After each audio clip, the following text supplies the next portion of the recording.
Bonjour, vous m'entendez correctement?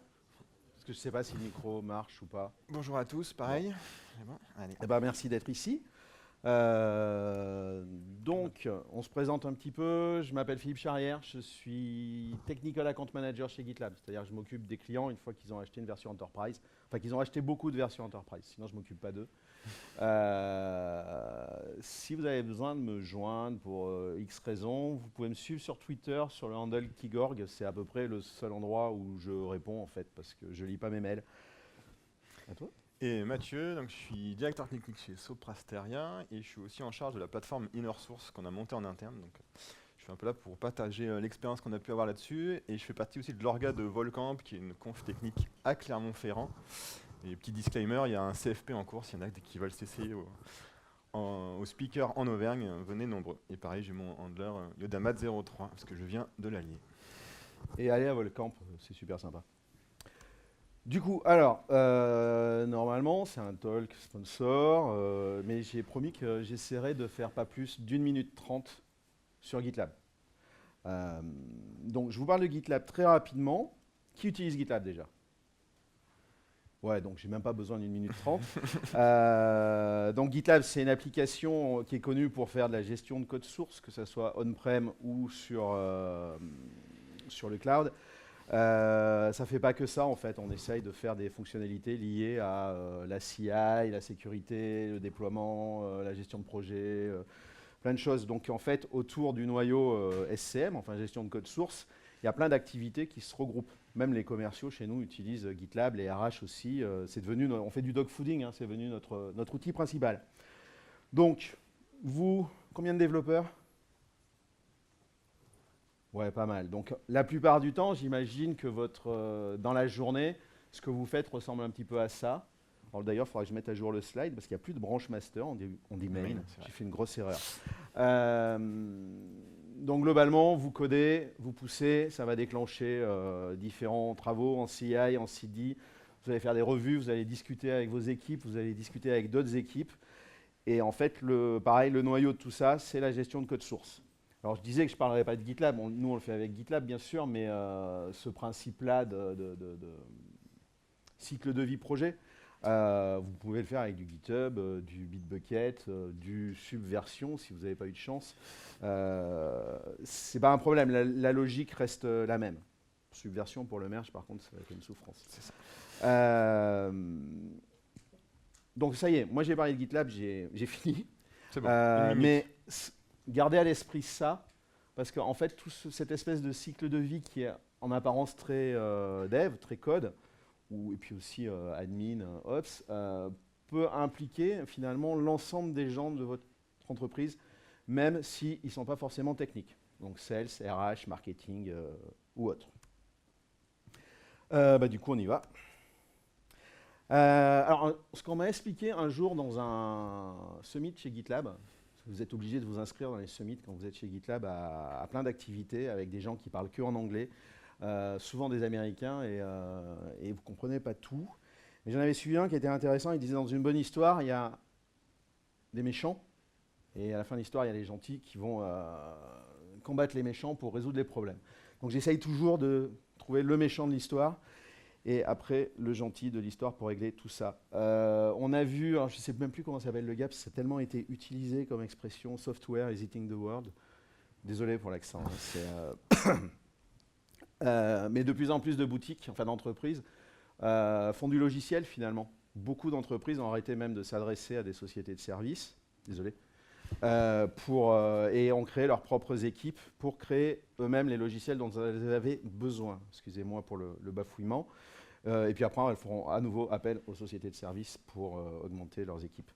Je suis un ancien chef de projet, j'ai beaucoup souffert parce qu'à l'époque, il n'y avait pas tous les outils qu'on a maintenant. Donc j'ai subi beaucoup de dérives de projet. Des fois, c'était ma faute aussi, bien sûr. Peu de visibilité, pas de collaboration entre les équipes, que ce soit équipe interne ou équipe avec le client. Souvent, c'était quand même vraiment des problèmes de com. Et alors, le plus dur, pour moi, mais j'imagine pour d'autres, il y a des chefs de projet. Ah, maintenant, ils n'osent plus le dire. Bon, alors, moi, dans ma vie de chef de projet, la plupart du temps, c'est quand le client disait ouais, mais en fait, j'ai jamais écrit ça ou j'ai changé d'avis et j'aimerais bien qu'on fasse ça, mais sans changer le périmètre de base, sans changer le prix non plus.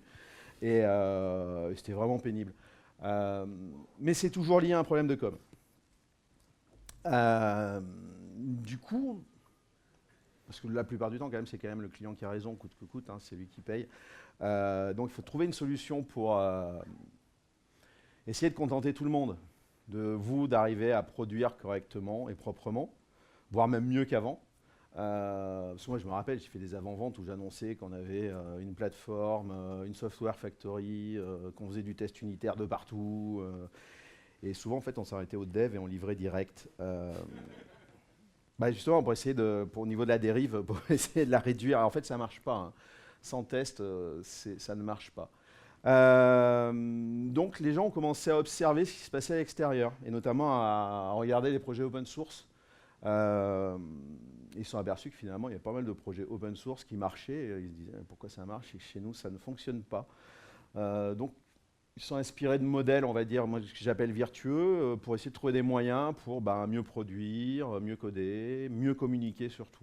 Je vais souvent dire communiquer, hein, je me répète beaucoup, mais c'est un des points importants de cette présentation. Alors, d'abord, qu'est-ce que l'open source?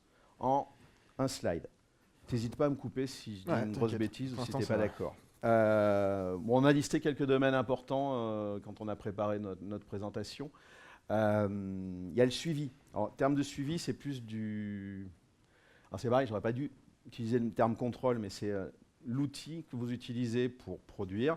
Il faut qu'il vous donne la possibilité à tout le monde de pouvoir contrôler ce qui est en cours de fabrication.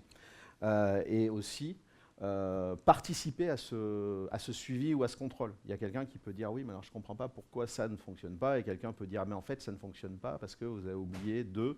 Et donc ce côté participatif n'est pas que sur on bosse à plusieurs sur un même bout de code. Il y a la pérennité. Tout ce qui est open source est accessible. Et du coup, vous avez l'historique. Et si un jour le projet disparaît, vous pouvez tout à fait le forquer, vous l'approprier, créer une nouvelle équipe et l'utiliser. Il y a la sécurité et la stabilité. Bon, c'est lié un petit peu au contrôle, à l'aspect participatif, mais même pérennité. Vous dites, je vais utiliser tel projet pour mes projets à moi. Je peux aller voir à l'intérieur si en fait c'est codé correctement, s'il n'y a pas de faille de sécurité, des choses comme ça. Ou vous pouvez le soumettre à une équipe sécurité chez vous en disant, voilà, on veut utiliser ça. Vous avez accès au code. Dites-nous ce que vous en pensez.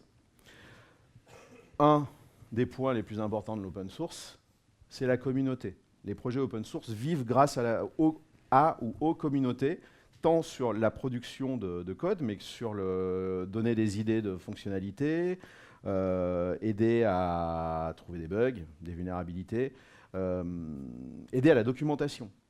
Ce qui aide à l'appropriation, à l'adoption d'un projet, c'est la doc. Il y a des projets qui sont géniaux, mais vous arrivez sur le README, vous dites, ouais, je sais pas, je comprends pas comment on l'utilise, et il n'y a pas de doc. Donc vous n'utilisez pas le projet. C'est aussi un moteur d'apprentissage. Vous apprenez plein de choses en lisant du code. Pas tous les projets, hein. Il y a des trucs, moi il y a des projets, je lis le code, je ne sais pas de quoi ça parle, je ne comprends pas. Il y a d'autres projets. Allez sur des petits projets sympas. Moi à l'époque c'était Backbone.js, j'ai appris plein de choses dessus. Excusez-moi, je suis en train de perdre le micro. Et donc l'objectif de tous ces domaines, c'est le partage, hein, et le partage aussi dans la durée, c'est-à-dire qu'il ne faut pas juste partager un instant, donc comment on capitalise sur la durée de tout ce qu'on a pu faire pour s'améliorer et progresser. Donc, qu'est-ce que l'inner source? Définition simple, c'est une pratique d'entreprise qui s'inspire de différentes pratiques de l'open source. Si vous voulez faire de l'inner source chez vous, c'est-à-dire vous inspirer de l'open source, prenez pas tout l'open source en disant on va faire pareil. Ça ne marchera pas. C'était comme CMMI. Il y en a qui ont fait du CMMI? Ouais, ils ne lèvent pas beaucoup trop la main non plus. CMMI, il y a des gens qui ont voulu le déployer dans leur entreprise pour dire on est certifié CMMI. La plupart se sont vautrés. Après, il y en a d'autres qui ont acheté des entreprises qui étaient déjà certifiées CMMI, donc eux, ils pouvaient mettre le tampon et ça ne leur a pas coûté si cher que ça. Et puis, il y en a d'autres qui se sont inspirés juste de pratiques de CMMI. Ils se sont dit, on ne fait pas de gestion de risque, mais on va faire de la gestion de risque. Et puis, quand on sera bon dans la gestion de risque, on fera autre chose.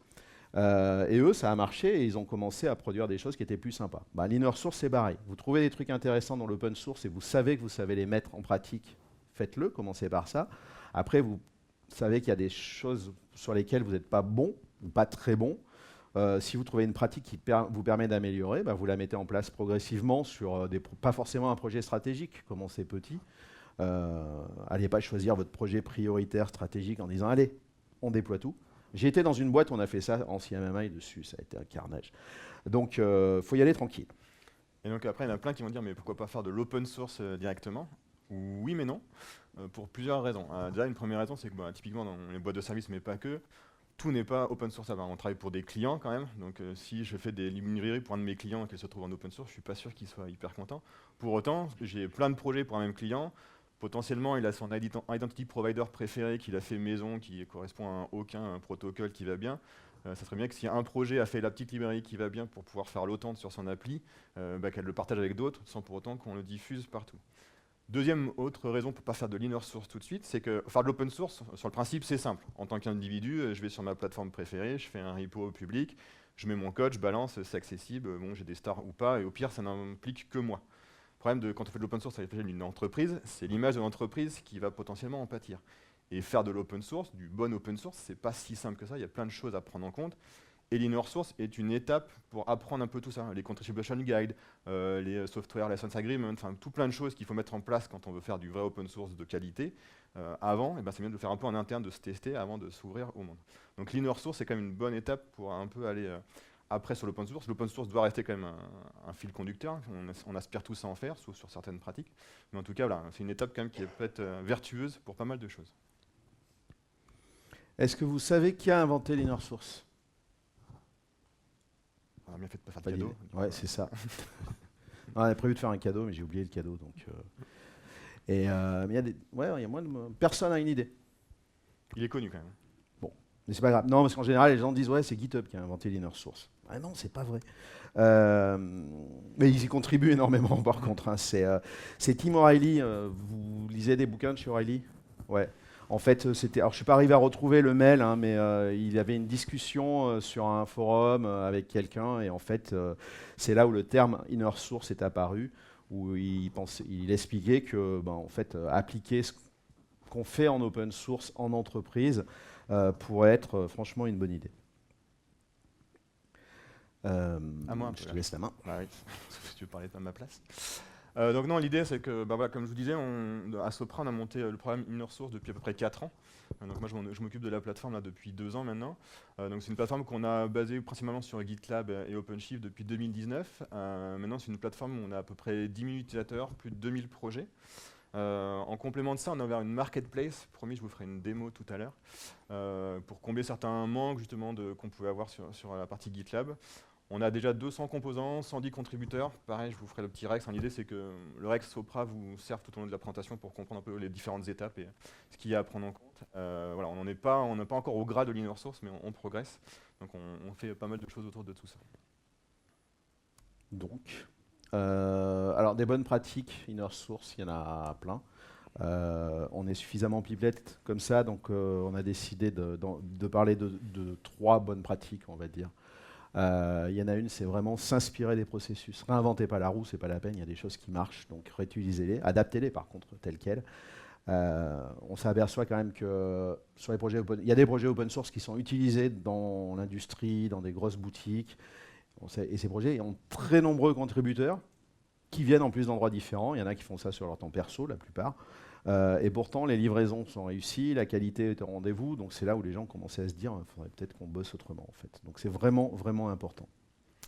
Donc, petite démo, alors ça va pas être du code, hein, je suis désolé, mais c'est juste pour montrer un peu des outils, alors qu'on a fait côté Sopra Steria, mais pas que. L'idée, c'est aussi de parler d'autres projets intéressants qui sont dispo. C'est surtout la partie qualité. Comment aider les projets à avoir un bon niveau de qualité, parce que comme on l'a dit, hein, pour faire de l'open source, il faut avoir de la qualité derrière, parce que si le composant, la librairie qu'on fournit, elle marche une fois sur 12, rapidement, on va passer à autre chose. Donc comment accompagner, aider pour que la qualité soit au rendez-vous.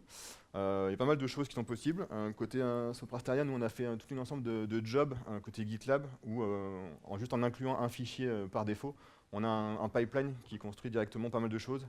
vous assure des contrôles de qualité de sécu, de qualité de code, les secrets, enfin toutes les basiques, on va dire un petit peu pour avoir un pipeline d'industrialisation, on va dire de base de nos jours. Ça fait un peu peur maintenant, mais quand on voit tous les problèmes de sécu qu'on a toutes les semaines, je pense que vous avez subi comme nous Log4j, Spring et compagnie. Plus on peut contrôler en amont, mieux c'est. Donc nous on fournit ça, ça permet de rapidement avoir un pipeline avec un minimum de qualité qui est perçu. C'est assez statique, il y a des choses. Refait. Excusez-nous. Hein. Il y a des choses qui existent aussi en open source, donc il y a les copains de Montpellier, Thomas et Aurélien, qui ont fait R de DevOps. Pareil, c'est open source, vous pouvez y aller. Le truc, c'est encore plus interactif. Vous avez un mini chatbot où vous allez dire, ok, quels sont les jobs que j'ai envie d'avoir dans ma CI. Donc vous avez juste à répondre à des questions. Est-ce que j'ai des secrets, est-ce que je veux analyser mes dépendances, etc., etc. Et automatiquement, il va vous générer pareil votre GitLab CI.yaml avec tous les jobs qui vont bien pour avoir un niveau d'industrialisation qui va bien pour commencer et qui commence. Donc ça, c'est vraiment top. C'est open source, vous pouvez facilement contribuer. Ils ont fait tout un process en plus hyper automatisé pour valider qu'un job a bien le bon niveau de documentation, etc., pour qu'il puisse être ajouté au catalogue. Donc allez-y, n'hésitez pas, et ils sont hyper réactifs. Ça vous permet d'avoir une marketplace de pipeline. Ouais.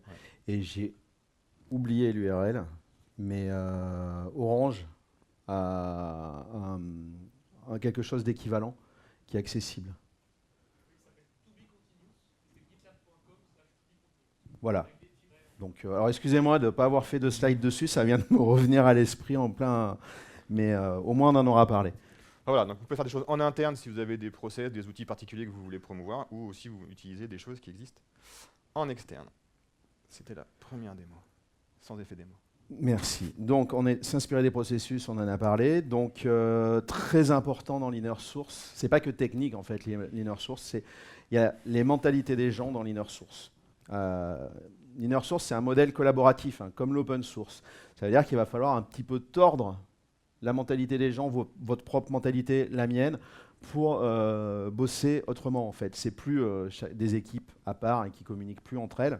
Il faut que les équipes restent, parce que chacun a ses spécificités, mais il faut qu'il y ait énormément de transparence. Dans l'idéal, un projet inner source, qui va s'appuyer la plupart du temps sur un logiciel de gestion de code source, doit être accessible à l'ensemble de l'entreprise, pour que une équipe A puisse voir ce que fait une équipe B, parce qu'ils vont s'apercevoir que ça, ils l'ont déjà fait, ou tiens, dans le code, je vois que machin, il est meilleur que les autres sur tel sujet, on peut discuter entre nous.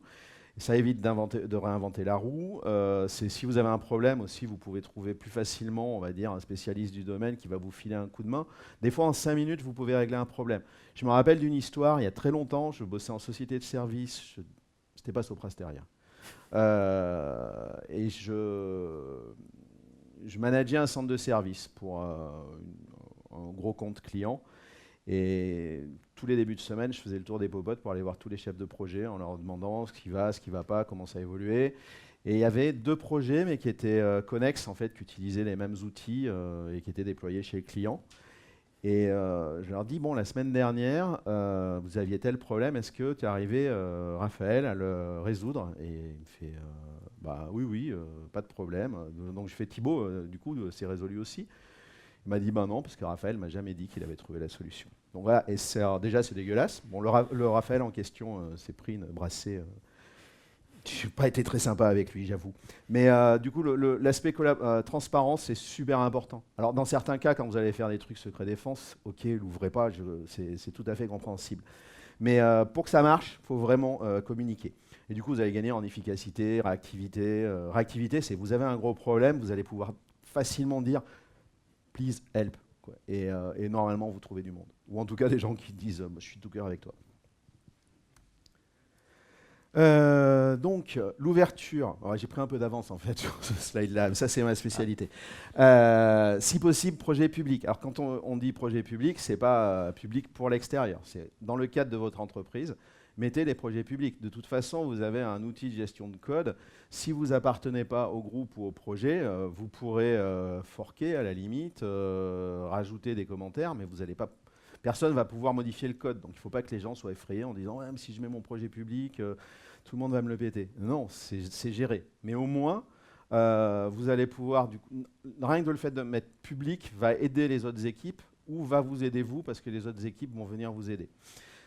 Vous allez pouvoir trouver l'inspiration, ou elles vont pouvoir trouver l'inspiration dedans. Ça, c'est pas mal aussi, que ça soit... moi, par exemple, quand je dis projet public, c'est pas que le code. Si vous avez une gestion de ticketing style Zendesk, eh ben, ouvrez en lecture les accès aux tickets, aux équipes tech et aux chefs de projet, par exemple.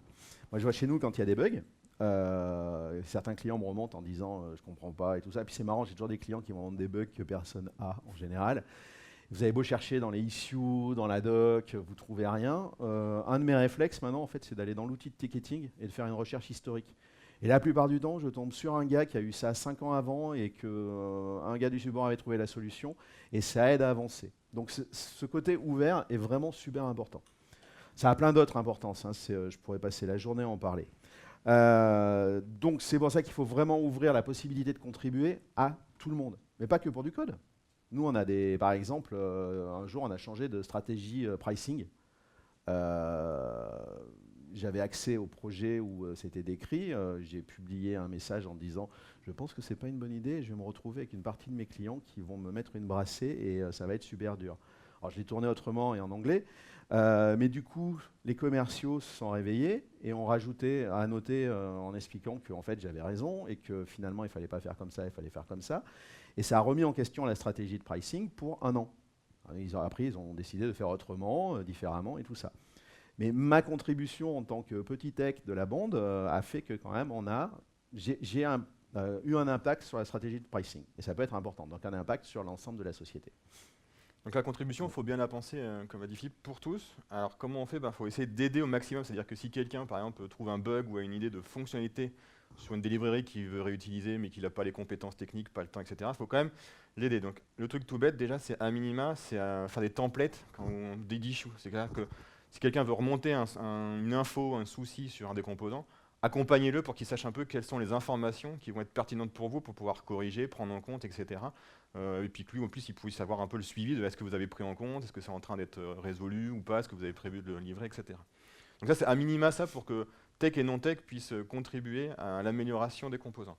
Après, si des gens sont de bonne volonté et ont envie de contribuer, dites-leur comment faire. Donc un contribution guide, c'est rapide, simple, efficace, mais dites-leur quelles sont les étapes de base pour forker, faire une merge request, etc., pour qu'ils puissent proposer un correctif, parce que c'est toujours bien, si on a des bugs, d'avoir quelqu'un qui nous les corrige, ou si une nouvelle fonctionnalité qui manque sur notre composant, qu'on puisse l'enrichir. Après, souvent, ça nécessite aussi d'installer des trucs sur son poste. On n'a pas envie de polluer son poste juste pour faire une merge request ou quelque chose. Donc typiquement pour la doc, nous on utilise Hugo, qui est un moteur qui, à partir de Markdown, génère du HTML. Et on a mis en place tout simplement du Gitpod. Donc, je ne sais pas si certains d'entre vous connaissent. L'idée, c'est que ça vous émule dans votre navigateur, en gros, un workspace. Et évidemment, hop, effet démo. Qui utilise Gitpod? Ah non, sérieux. C'est le meilleur outil du monde. Et ils ne me payent pas, hein, je ne bosse pas pour eux. Donc, ils m'ont envoyé des chaussettes. Donc le temps que ça charge, en fait, c'est Gitpod, il vous montre tout dans un conteneur, en gros, sur une plateforme. Donc typiquement, vous n'avez pas besoin d'installer Hugo ni rien en local. Vous allez pouvoir faire votre contribution. Vous allez pouvoir en live, si votre contribution à la documentation, elle fonctionne, et après pouvoir faire votre merge request directement. Vous n'avez rien installé en local, vous avez juste à cliquer sur un lien. Ça vous ouvre votre workspace. Celle-là, ça me lance mon site statique, mais ça pourrait être aussi une application whatever. Enfin, ça supporte plein de langages. Là, j'ai pris cet exemple-là parce qu'il est simple. Ça m'émule en live toute notre documentation. Si j'ai vu une coquille, une faute d'orthographe ou quoi, bam, je la corrige, je fais ma merge request depuis Gitpod, j'ai rien installé en local, rapide, simple, efficace, et ma contribution elle est faite et je suis content. Et potentiellement, ça va être pris rapidement en compte avec tous les pipelines automatisés qui vont bien derrière. Donc vraiment, accompagner la contribution au maximum, c'est-à-dire que si j'ai envie de contribuer, je ne me retrouve pas devant un mur en disant merde, qu'est-ce que je dois faire pour y aller. L'avantage de Gitpod, c'est que vous pouvez monter aussi un environnement complet, pré-préparé avec la config, et un nouveau arrive dans l'équipe, il clique, il ouvre, il a son environnement, il peut commencer à bosser. Ouais, il ne va pas perdre une demi-journée à setup. C'est juste un YAML qui explique en gros les 3-4 commandes de qu'est-ce qui sont les outils à installer, sur quoi je me base comme outil, etc. Je pense que c'est un peu petit par contre, ils doivent pas le voir. Mais si, ils ont des bons yeux, pas comme toi. Yes. Ok, donc pour résumer, l'inner source, donc il va devenir votre modèle, ou en tout cas les qualités d'un modèle inner source, c'est d'être ouvert, ça j'en ai parlé, d'être flexible. Flexible, ça veut dire à un moment donné, vous allez dans une direction et vous apercevoir que en fait, vous êtes gouré de direction. il faut que vous soyez capable de modifier le modèle. Donc c'est pour ça que je disais tout à l'heure, faites pas un Big Bang, utilisez les bonnes pratiques, voilà, je vais y arriver, qui vous intéressent, et puis vous en rajoutez petit à petit, puis s'il y en a une qui n'est pas bonne, vous la droppez ou vous la modifiez. C'est essentiellement, c'est essentiel d'être collaboratif, et il doit être efficace. Ça ne sert à rien de mettre en place l'inner source si ça ne vous fait pas changer, si vous n'avez pas de meilleure livraison, de meilleure qualité. Donc pensez à mesurer ce que vous faites. Vous mesurez avant. Alors avant, on mettait 3 jours pour faire une livraison au client. Et vous vérifiez au fur et à mesure si à un moment donné, vous allez arriver à faire 15 livraisons en une semaine et en quelques minutes, par exemple. Donc mesurer, c'est super important. Faites pas des mesures super compliquées. Les qualiticiens, souvent, ils veulent des métriques de fou. Déjà, rien que le libellé de la métrique, on ne la comprend pas. Faites des trucs simples. Nombre de livraisons, temps pour livrer. Souvent, maintenant, les outils de gestion de code source, en plus, vous apportent déjà ces métriques. Donc, pensez juste à lire la doc pour savoir comment les comprendre. Et ça aidera. Et puis, ça permet de montrer à vos managers que en fait, l'idée de déployer de l'inner source est intéressante et que ça fait progresser l'entreprise. C'est ça. Mesurer en local, mais mesurer aussi pour vos chefs. À un moment, il y a toujours un chef quelque part et qui va aussi être le sponsor de l'inner source à son niveau. Donc, toujours bon d'avoir le ROI. Donc, si vous faites ça, c'est pour en retirer quand même des bénéfices qui vont être le reuse, c'est super important. Ça vous de toute façon, on va les passer au fur et à mesure. Donc, hop. Donc, l'efficacité, c'est avoir des temps de développement plus rapides. Vous êtes plus rapide. Alors, normalement, plus rapide, c'est-à-dire on gagne du temps, on gagne plus d'argent. Mais en fait, plus rapide, c'est surtout que normalement, ça veut dire que vous codez mieux et qu'au pire, vous allez pouvoir vous tromper plus souvent et réessayer plus souvent parce que les outils vous permettent de le faire. Le processus de revue, il faut qu'il soit facilité. En revue de code, de doc ou je sais pas, de compte-rendu de réunion pour prendre une décision. C'est mieux de le faire en mode asynchrone. Parce que si vous faites une revue en bloquant tout le monde, le reste du projet n'avance pas. En asynchrone, il va falloir attendre que si vous êtes sur un fuseau horaire différent, que la personne à qui vous avez posé la question puisse répondre. Mais par contre, vous allez pouvoir continuer à bosser. Le mode asynchrone est important, en fait, c'est pour essayer Qu'est-ce que j'ai comme exemple? Si vous mettez en place, peut-être qu'on en parle après, je ne sais plus, mais un système de recherche de vulnérabilité dans le code, c'est bien d'avoir quelque chose en asynchrone, parce que si la vulnérabilité est détectée, ça va l'envoyer à tout le monde, toujours le côté ouvert à tout le monde, et vous n'êtes pas obligé d'attendre que le service sécu ait validé ou non, vérifié tout votre projet. Vous pouvez d'ores et déjà commencer à avancer, à corriger la vulnérabilité, et le service sécu, à la fin, il aura juste à dire « Ok, ça marche nickel, j'ai rien à dire, allez-y ». Donc le côté asynchrone est vraiment important parce que sinon vous mettez des grains de sable dans les rouages et c'est pas bon. Je disais que vous avez le droit de vous tromper plus souvent. Se tromper plus souvent, c'est que votre système vous permet de tester quelque chose, réessayer, expérimenter quelque chose et du coup, en fait, c'est bête à dire, on l'entend souvent, mais ça va faciliter tout le côté innovation. Sans dire que vous allez inventer des choses super, hein, c'est pas l'objectif, mais vous allez vous apercevoir qu'il y a une espèce de cercle vertueux et à un moment donné, vous allez avoir plus d'idées.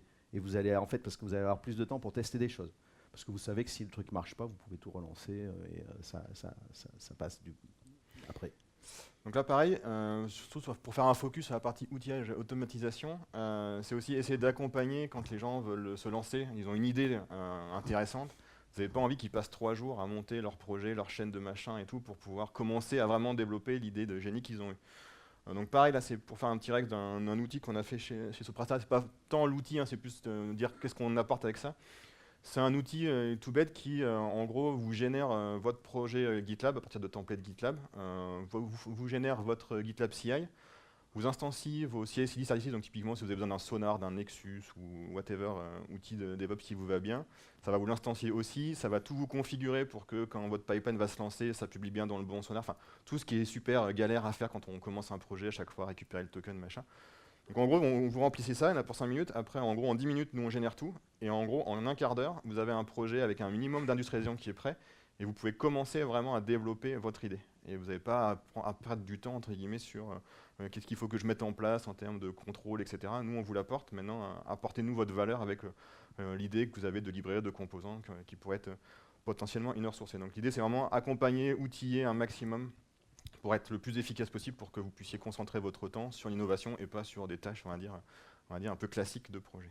De toute façon, l'outil, on est en train de le refaire, donc ça ne sert à rien de s'attarder là-dessus. Bon, je vais essayer de parler un peu plus vite ou de dire moins de choses. Je suis très pipelette et Ouais. on va jamais arriver au C'est bout en clair. fait. Bon, c'est pas surprenant, mais bénéfice super important. Alors, suivi, enfin ou plutôt l'histoire. Votre outil de gestion de code source, il y a un système de ticketing ou d'issue, enfin peu importe, mais c'est la recette de cuisine et le livre d'histoire de votre projet. Donc c'est important de tout commenter, de contribuer, d'écrire des issues, d'être le plus détaillé possible, parce que vous avez un nouveau qui arrive. Si vous n'avez pas le temps de vous occuper de lui, vous lui dites bah, commence à lire les issues. Et déjà, ça va lui donner l'histoire du projet.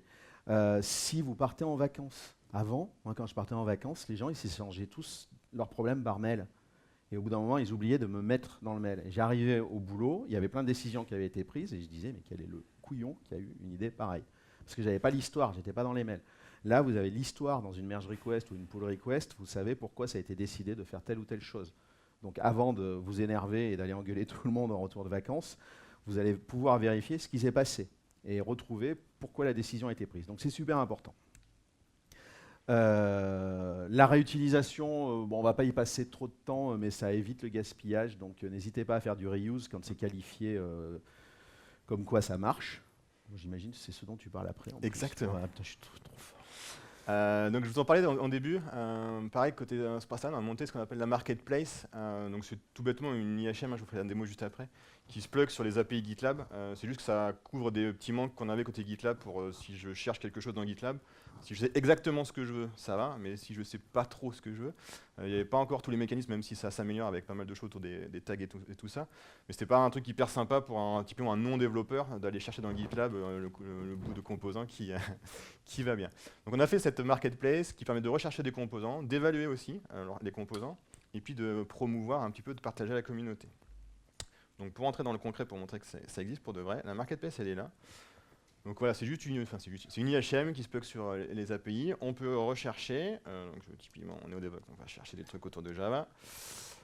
Vous avez tous les composants qui sont en gros tagués autour de Java. Donc vous avez des templates de projets, vous avez des composants, vous avez des coding dojo autour de Gipster, vous avez des choses typiquement autour de Monarch qui est autour de Arc Unit. Vous avez des fiches comme ça, donc vraiment pas technique du tout, qui vous expliquent un peu à quoi sert le composant. Et vous avez surtout le petit cadran là qui est intéressant. L'inner source, faut pas dire non, si c'est pas bon, je prends pas. L'inner source, faut que tout le monde puisse publier, même si c'est pas hyper mature, même si c'est pas beaucoup utilisé. Laissez les gens proposer. Par contre, soyez fair sur le fait que, ok, est-ce que c'est déjà très mature ou pas. Enfin, que si vous vous lancez sur le truc, vous savez déjà si vous allez avoir un peu potentiellement d'adaptation ou si le truc il roule déjà sur plein de projets et que vous n'allez pas trop avoir. Mais au moins, si vous voyez un composant qui, même s'il n'est pas très mature, vous dites ah, il est quand même intéressant. Peut-être que j'ai envie de contribuer, d'améliorer des choses. Donc, laissez les gens proposer un maximum de choses, soyez juste le plus transparent possible sur est-ce que c'est hyper mature, est-ce que c'est déjà beaucoup utilisé, etc. Et comme ça, vous retrouvez après les contacts si vous avez envie de contribuer, si vous avez trouvé des bugs, etc.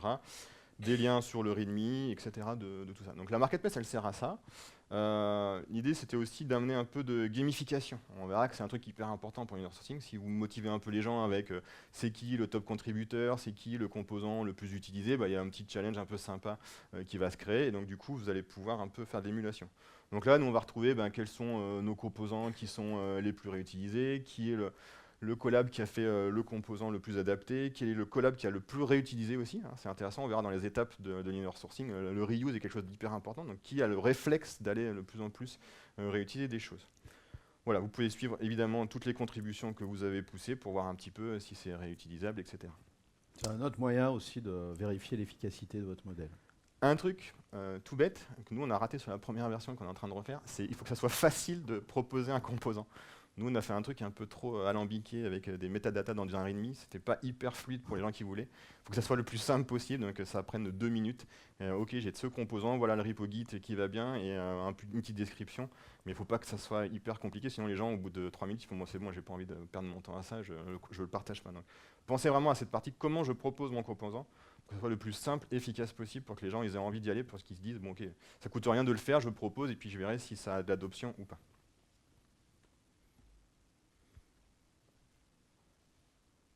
Bon, le slide sur la collaboration, j'en ai déjà parlé avant, en fait, donc tu peux le passer.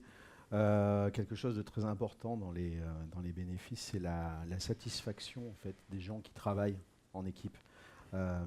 D'où, Mathieu le disait, il faut que faciliter, on va dire, les contributions. Mais de pouvoir contribuer et puis de s'apercevoir en fait que ce qu'on a proposé est utilisé, ça peut éveiller aussi un sentiment de fierté. On est toujours bien content finalement que son travail soit accepté. N'hésitez pas les uns les autres à reconnaître le boulot des collègues en fait. Si vous utilisez quelque chose que vous trouvez que c'est super sympa, une doc, un composant, n'importe quoi, n'hésitez pas à remercier. Je sais pas, vous avez un chat interne, faites-le sur le chat interne ou rajoutez dans un commentaire quelque chose. Mais tout bêtement, l'étoile aussi, la petite étoile, la petite star, ça fait toujours un petit like. Quelqu'un qui a liké. Ça va contribuer en fait à donner aux gens le sentiment d'appartenir à quelque chose. À une équipe, c'est pas forcément l'ensemble de l'entreprise. Hein. Vous n'avez pas forcément envie de suivre tout ce que fait la boîte, mais un sentiment d'appartenance d'équipe et puis de contribuer à quelque chose et vous aider à poser une brique en plus. Donc, on récapitule rapidement. L'inner source, hein, c'est une expertise partagée, très important. La redondance pour éviter le gaspillage. Vous allez augmenter la qualité de vos projets, si vous avez bien mis en place les choses et que vous le suivez. Et puis facilitation du partage de contenu et de contribution. Donc, il faut bien penser dans un projet inner source, quand vous le mettez en place, à en faciliter l'adoption, mais en faire la promotion aussi. Alors, c'est le rôle des gens qui sont en charge de le faire, mais après, ça va être le rôle aussi des gens des équipes. Ouais. Donc, c'est bien de mettre des plateformes à dispo, mais si les gens ne sont pas au courant que les plateformes existent, ça ne sert pas à grand-chose. Donc, faites la promotion, parlez-en régulièrement, ça sert toujours. Ça, c'est la partie Rex sur nous où on en est, sur l'inner sourcing côté Soprasteria. On n'est pas encore au top du top de ce qu'on voudrait faire. Ça se fait pas en 15 jours, enfin clairement, vous avez vu, ça fait à peu près 4 ans qu'on est dessus. On progresse, tant mieux. Mais en gros, nous, ce qu'on identifie, c'est qu'il y a 4 grosses étapes, parce que pareil, la partie reuse, c'est pas quelque chose de naturel. Donc déjà, c'est partage, faire prendre conscience aux gens qu'ils peuvent partager, qu'ils ont sûrement des bonnes idées, qu'ils font des libérés, des composants qui peuvent être hyper intéressants, donc qu'ils aient le réflexe d'aller partager déjà, qu'on alimente notre bibliothèque. Une fois qu'on a fait ça, qu'on commence à avoir un peu une bibliothèque, donc nous, vous avez vu, on a à peu près 200 composants, comment on passe à l'échelle de l'entreprise, c'est-à-dire comment on commence à proposer des composants de qualité. Donc comme je l'ai dit tout à l'heure, c'est pas de fliquer, hein. L'idée c'est pas de dire non, ton truc c'est tout pourri, tu dégages. L'idée c'est toujours de amener au plus grand monde, mais au moins avoir un petit gage de qualité, de ok, typiquement ces composants-là, ils sont vraiment super intéressants, allez-y, c'est hyper prometteur, on y va, donc ça montre un petit coup d'autorité technique, on va dire, pour dire allez, cela il faut l'utiliser. Donc là, on est sur la partie première étape, partage. Les gens vont partager et ils vont prendre le réflexe de proposer des choses. Et après, la deuxième grosse phase, c'est le reuse. C'est avant de commencer quelque chose, penser que peut-être quelqu'un a déjà eu l'idée ou le besoin, et donc d'aller voir dans la marketplace s'il n'y a pas quelque chose qui pourrait répondre à mon besoin rapidement, efficacement, avec le niveau, comme on a vu, de readiness et de usage qui est affiché, mais au moins voilà, que les gens prennent le réflexe d'y aller. Et puis l'étape après, on va dire ultime, ça sera quand on est vraiment en passage à l'échelle du reuse, c'est beaucoup de composants, tellement de composants que limite chaque projet a même plus besoin de faire du développement spécifique, si j'exagère, et que tout est quasiment sur étagère et qu'on peut y aller vite. Attention, l'idée c'est pas de faire son framework interne qui devient immaintenable au bout de 3 ans parce qu'on ne suit plus les dépendances et tout ça. Enfin, on a tous connu des clients ou nous qui l'avons fait. Ça, c'est une très très mauvaise idée. C'est au moins avoir des choses assez minimalistes qu'on peut réutiliser dans un contexte bien précis, qui vont apporter de la valeur, de l'efficacité, de l'amélioration là-dessus. Après, bon, il y a l'étape 5 qui n'est pas affichée, mais qui est une fois que vous avez atteint ça, je pense que vous êtes assez mature pour faire vraiment de l'open source parce que du coup, vous aurez vos process qui sont calés, votre mentalité qui est calée, et là, vous pouvez vous dire, ok, maintenant, on va pouvoir aller à l'extérieur parce qu'on est un peu solide sur nos appuis pour pouvoir aller proposer des choses en externe via du vrai open source pour le coup. Alors, on a presque fini. Alors, tu sois pas surpris, je viens de virer des slides. Ok. Mais je suis pas sûr que ça les a rafraîchis, donc il faut que tu me dises lesquels je passe. Ouais, mais tu vas voir, tu peux y aller. Juste avant en fait, il y a celui-là, mais explosé en plein de slides. Donc, mais c'est la redite déjà de ce qu'on s'est dit. Hein, c'est une espèce de conclusion. Pour réussir votre projet inner source, un des éléments clés, c'est la collaboration ouverte. Hein. On ouvre les projets dans la mesure du possible. D'un point de vue plus technique, c'est la modularité. C'est donc ce que disait Mathieu, quoi. Faites des petits composants et pas des espèces de monstres framework perso qui en fait seront jamais maintenus. L'assurance qualité, hein, c'est important de suivre ce qui est fait, de mesurer. C'est super important, sinon ça n'a aucun intérêt. Si vous dites, moi j'ai mis l'inner source en place, ouais, t'as gagné quoi? Je sais pas. Ou je peux pas prouver ce que j'ai gagné. Donc open ou inner sourcer. Alors open sourcer, c'est le Graal. Hein. Si vous pouvez open sourcer aussi des projets, vous rendez service déjà à la communauté et puis peut-être à d'autres personnes. Et essentiel, le support de la direction. Vous êtes juste un chef de projet quelque part dans une boutique, vous avez plein d'idées, vous dites je vais déployer l'inner source, mais que personne ne vous l'a demandé, vous allez vous planter. Ou alors vous ferez ça que pour votre équipe et ça servira à personne. On n'a rien vu. D'accord. Ah, mais ça te les a pas mis à jour? Non, j'ai pas refresh. Bon. Excusez-nous. Avant de partir, et puis pour vous laisser un petit peu de temps pour les questions, quelques astuces. Il faut se forcer à avoir... humainement, en général, on n'est jamais d'accord. Enfin, je veux dire, vous avez toujours envie de contredire quelqu'un parce qu'il n'a pas les mêmes idées que vous, des choses comme ça. Essayez le plus possible de l'oublier. Quand vous faites un projet, et après des projets de grande envergure, vous êtes censé avoir un même état d'esprit et des mêmes objectifs. Donc globalement, c'est produire que ça marche et tous se serrer les coudes s'il y a quelque chose qui ne fonctionne pas pour trouver une solution. Donc objectif commun, c'est la même chose. Je ne sais même pas pourquoi j'ai gardé ça, ça a peu d'intérêt. Contributeur versus approbateur. Plus vous allez ouvrir, plus vous aurez de contributeurs. Pensez à mettre des gens qui ont un rôle d'approbateur pour canaliser les contributeurs. Parce que si vous avez... Alors quand je dis contributeur, ça peut être des déclarations de bugs, des issues, des choses comme ça, pas que du code. Mais s'il n'y a qu'un gars qui s'occupe de gérer ça et qui se retrouve avec 1000 contribs dans la journée, il va juste pleurer et il le fera mal. Le mode super-héros, ça marche pas. Ouais, mais le mode super-héros, c'est mon composant, il n'y a que moi qui le maintiens. Enfin, je pense que c'est une voie à l'échec pour beaucoup de raisons. La reconnaissance du travail de l'autre, j'en ai parlé tout à l'heure, mais n'hésitez pas à reconnaître. Et c'est pas que pour les managers, il faut que les managers le fassent, mais c'est reconnaître le boulot de quelqu'un. Ça fait toujours plaisir, en tout cas, à la personne qui a fait le boulot. Et ça peut des fois, les gens sont un peu énervés, trop de boulot, trop de pression. Et juste un petit putain, c'est top ce que tu as fait. Ça peut la détendre. Et la plus importante pour moi, c'est, ça rejoint le mode super-héros aussi un petit peu, ou le mode diva, il faut laisser son ego au vestiaire. Donc si vous êtes meilleur que tout le monde, et que c'est vrai, restez pas tout en haut dans votre tour d'ivoire et mettez-vous au niveau des autres pour les aider, leur expliquer comment faire et les aider à grandir. J'ai trop bossé dans des boîtes où il y avait des gars, ils estimaient qu'ils étaient tellement bons qu'ils n'avaient même pas à expliquer comment ça marchait, ils disaient t'as qu'à lire la doc. Le sigle RTFM est une des choses qui m'insupporte le plus dans le monde du dev. Donc pensez-y, quoi. Si vous êtes meilleur que les autres, ou si vous pensez être meilleur que les autres, aidez les autres, quoi. C'est super important. Et surtout qu'il y a des outils hyper sympas. C'est pas pour faire de la promo, parce que je ne pose pas pour eux, même si on les utilise. Proma, ils ont un stand ici, qui est un super outil pour justement tout ce qui est partage de bonnes pratiques, de compétences, etc. Ça s'intègre bien avec la plupart des plateformes Git. Allez les voir, c'est une boîte française, ils sont top. Et ça aide aussi à faire du partage d'amélioration continue, etc., de mettre en place des bonnes pratiques que vous pouvez utiliser au quotidien. Ils ont des jolis hoodies, je me demande si je peux en choper un. Oui, bon, on a fait de la pub, donc là, normalement... on a tenu jusqu'au bout, en supprimant des slides en live. Si vous avez des questions, c'est maintenant. N'hésitez pas, ne soyez pas timide. Et au pire, sinon, on est dans le coin après. Oui, une question là. C'est pour des grosses entreprises, en fait. Enfin, là, vous présentez Soprasteria, mais moi, par exemple, je fais partie d'une entreprise d'une 50aine de personnes. Je vois pas forcément l'intérêt de mettre ça en place à l'heure actuelle. Enfin, vous conseillez à partir de combien?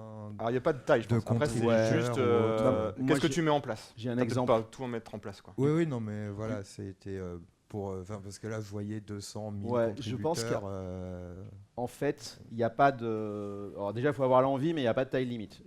Avant GitLab, je travaillais dans une boîte, je pense que vous connaissez probablement tous, qui s'appelle Clever Cloud. Qui connaît Clever Cloud? Ouais, voilà. Quand j'ai bossé chez Clever Cloud, c'était il y a quelques années, on était, on va dire, une dizaine.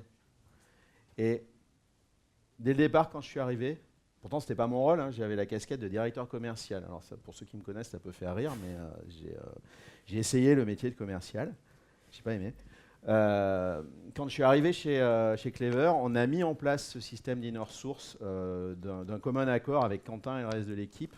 Parce que moi, mon rôle, c'était de trouver des clients. Mais c'était aussi, quand on trouvait des clients, j'avais un prospect, c'était de transformer la chose, de répondre à des avant-ventes, de suivre les projets, et puis après de suivre les problématiques techniques, que ce soit en mode avant-vente ou après-vente. Et on faisait tout ça à partir de GitLab, parce que l'ensemble de l'équipe technique ne sortait pas de leur outil. Ils étaient au courant de ce que nous, côté sales, avant-vente, pré-vente, on faisait. Ils pouvaient vérifier déjà qu'on ne fasse pas de conneries, parce que tu lâches un sales dans la nature tout seul, c'est pas toujours très bon.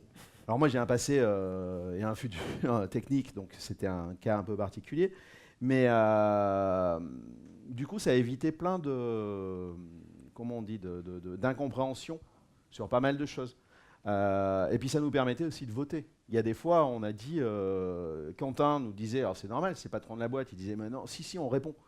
Et en fait, on était plusieurs à dire, nous, on ne veut pas répondre, même moi en tant que commercial, on ne veut pas répondre parce qu'on pense que notre produit n'est pas adapté, on va être obligé de le tordre de telle façon, on n'a pas assez de ressources, ou le client ne va pas être content. Il vaut mieux qu'on lui dise on ne répond pas, mais qu'on ne se fâche pas avec lui. Et tout ça se faisait au sein de cet outil. Et dans cet outil, on avait nos documentations, nos modes d'emploi. Moi, je n'ai pas de mémoire, quoi. Enfin, c'est l'âge, mais je n'ai pas de mémoire. Et à chaque fois qu'il fallait que je me connecte à l'admin, parce que moi, en fait, j'étais un peu... on avait une admin, hein, ça a dû évoluer depuis, mais qui permettait d'avoir toutes les informations...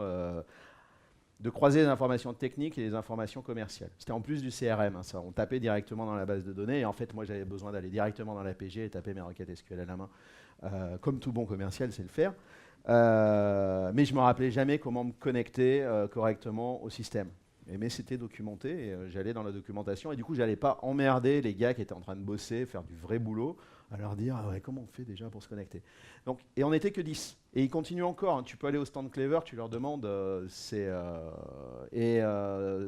a pas mal aidé. Alors, en plus, on était tous en mode distant. Moi, je suis lyonnais, eux, ils étaient à Nantes, il y en avait à Lille.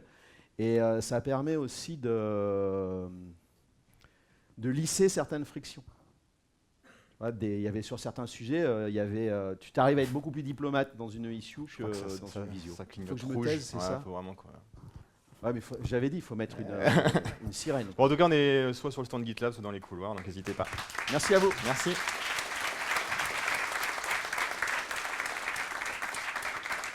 Et les slides sont dispo rapidement sur Twitter. Merci, monsieur. Merci.